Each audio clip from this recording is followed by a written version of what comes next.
नहीं हो पाएगी पेशवा रघुबर राव की ये सजा जो उन्होंने खंडेराव को दी। नमस्कार दोस्तों, स्वागत है आपका आपके अपने चैनल हंग्री स्पिरिट्स में। हंग्री स्पिरिट्स देख रहे सारे दर्शकों का मैं अंजू शर्मा दिल से स्वागत करती हूँ। तो खंडेराव, जिनको पेशवा ने एक संदेश भेजा जो मल्हार सरकार से लिखवाया गया, और उस संदेश को पढ़ के खंडेराव अपना आपा खो बैठे।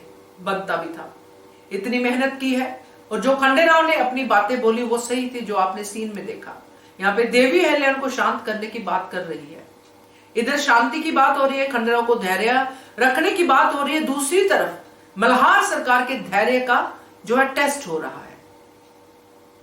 दोनों बाप बेटा एक ही परीक्षा में बैठे हैं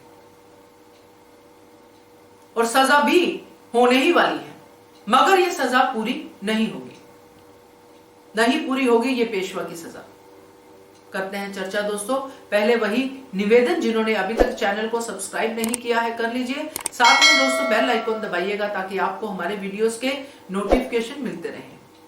अब इस तरफ जहां पे खंडेराव है, खंडेराव को जब देवी अहिल्या शांत करती है और ये आश्वासन देती है कि आपके साथ हूं मैं, और हम पेशवा को पत्र लिखेंगे, अपना दृष्टिकोण बताएंगे, ये है यूथफुल स्पिरिट। और यहीं पे पेशवा को इस बात को समझना चाहिए था कि अब आगे की बागडोर यूथ ने संभालनी है, आगे के राजा यूथ होने वाले हैं, तो यूथफुल स्पिरिट को भी साथ में लेके चलना पड़ेगा। उनके जो भी उनके बातें हैं उनका हमें ध्यान रखना पड़ेगा। हमें कम से कम समझना तो चाहिए कि कहना क्या चाहते हैं। तो यहां पे देवी अहिल्या और खंडेराव एक पत्र भेजते हैं जिसको पेशवा फाड़ देते हैं मल्हार सरकार के सामने, और फिर मल्हार सरकार अपनी तरफ से जो बातें कहते हैं उनके ऊपर तो हमने चर्चा की, मगर उसके बाद जो सजा सुनाई जाती है, जो मल्हार सरकार बातों बातों में कहते हैं कि मैं ही रोक लूंगा, मैं रोक लूंगा, अगर आप कहेंगे तो मैं अपनी सेना लेके जाता हूं और खंडेराव को रोक लूंगा, तो उसी सजा को उसके ऊपर ही मोहर लगा दी जाती है पेशवा की तरफ से। कितनी बड़ी सजा है दोस्तों। जिस बेटे की जो गर्व उनको है, जिस बेटे पे जिसके लिए उनकी गर्दन ऊंची हो रही है, उसी की गर्दन काटने जाना है, उसी के आगे खड़े होना है कि अब तुम ये लड़ाई नहीं लड़ सकते हो, मैं हूं तुम्हें रोकने के लिए। जैसे हमने मल्हार सरकार के मुंह से सुना कि उनको अफसोस है कि अभी तो खंडेराव के साथ उनके संबंध सही हुए थे, अभी तो बाप बेटा में इतना बड़ा समझौता हुआ, इतना बड़ा प्यार, एक दूसरे के साथ फीलिंग शेयर हुई है, अभी फिर से खंडेराव उनको गलत समझेंगे। मगर उधर दूसरी तरफ दोस्तों इस बात की तसल्ली थी कि अहिल्या देवी उनके साथ है और यही रहा सही। देवी अहिल्या ने खंडेराव को आश्वासन दिया कि आप जो भी करेंगे मैं आपके साथ हूं, और खंडेराव भी ये बात समझ चुके हैं दोस्तों कि जो संदेश उनको वापस मिला है, यानी कि जो उन्होंने यहां से संदेश भेजा है पेशवा को, वो पहुंच गया होगा वहां पे, और इसके हिसाब से अब तक वहां पे कार्यवाही भी शुरू हो गई होगी। क्या आंसर आएगा ये नहीं पता उनको, मगर हमें ये काम आज ही रात को करना शुरू करना है। इसलिए उनको वो गणपति का इशारा मिलता है, भगवान हर बार साथ देते हैं, और गणपति जी का इशारा मिलता है। एक चूहे को देखते हैं वो अपना खोदते हुए जमीन को, और वो भी गुफा खोदने की बात करते हैं। अब इधर खंडेराव गुफा खोद रहे हैं पहुंचने के लिए, सूरजमल तक किले को भेदने के लिए खंडेराव गुफा खोद रहे हैं, और गुन्नू जी पहुंच भी गए हैं, ये तो क्या बोले।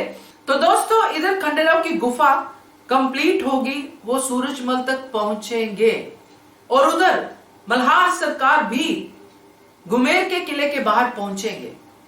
मगर जो गुन्नू जी ने जो भी उन्होंने बताई है, जो योजना सूरजमल के साथ मिलकर बनाई है, तो मल्हार सरकार के पहुंचने से पहले ही खंडेराव की मृत्यु हो जाएगी।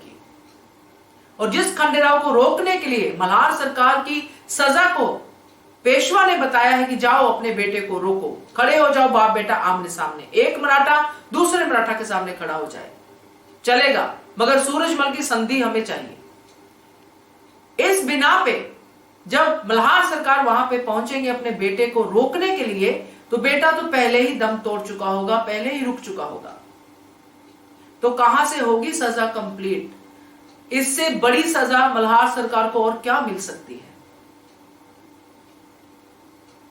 पेशवा की सजा तो पूरी नहीं हुई, मगर धोखे करने वालों की सजा जो मल्हार सरकार को मिल गई। और यह सजा खंडेराव के लिए नहीं थी, यह सजा तो मल्हार सरकार के लिए थी। तो जो मल्हार सरकार सजा देने जा रहे थे, रोकने जा रहे थे खंडेराव को, जो पेशवा ने सजा दी थी, पेशवा की सजा तो कुदरत ने भी मंजूर नहीं की। तो दोस्तों इस तरह अगर हम सोचें तो पेशवा को खुद अफसोस होगा अपनी इस बात पे, क्योंकि जिस तरह मल्हार सरकार ने अपनी विनती की और पेशवा ने नहीं माना और यह सजा दे दी मल्हार सरकार को, और मल्हार सरकार को वहां पहुंच के मिला क्या? अपने पुत्र का शव। तो दोस्तों यह है इस सजा का अंत, जो ऐसे इस बुरी तरह से अंत होगा। अफसोस मगर ऐसा ही होगा, ऐसा प्रतीत हो रहा है। क्या कहना है आपका इसके बारे में कमेंट कीजिए। देखते रहिए channel hungry spirits. Thank you so much. Subscribe to our channel by clicking the subscribe button. Click the bell button and enjoy the latest uploads from our channel.